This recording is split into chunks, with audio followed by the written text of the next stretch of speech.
হিজাব নিকাবে ঘেরা খুব মার্জিত কোনো মেয়েকে দেখে আমরা ভাবি খুব ভালো ঘরের মেয়ে, খুবই ধার্মিক, অথচ ভেতরে ভেতরে হয়তো আর তার অন্তর পাপে ভরা। আর যদি ভিডিওটা প্রকাশ না হতো তাহলে কে জানতো তার চরিত্র এমন।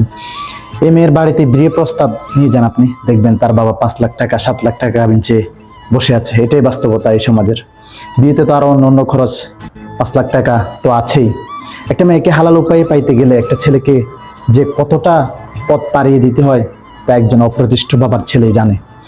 আর এদিকে একটা মেয়ে নিজের সবচেয়ে মূল্যবান সম্পদ, নিজের সতীত্ব, নিজের অস্তিত্ব একজন বড়লোক বাবা গাঞ্জাখোর ছেলের কাছে 10 টাকার জালমুড়ি 30 টাকার ফুচকার কাছে বিলিয়ে দিচ্ছে। আপনি গরিব মধ্যবিত্ত ঘরের সন্তান, 10 বছর চেষ্টা করে বিয়ে করলেন। আপনার স্ত্রী যে বিয়ের আগে এমন ছিল না, তার কোনো গ্যারান্টি আছে আপনার কাছে? না, নাই। এগুলো ভাবলে শুধু আফসোস বাড়বে, চিন্তা হবে, ডিপ্রেশনে চলে যাবেন আপনি।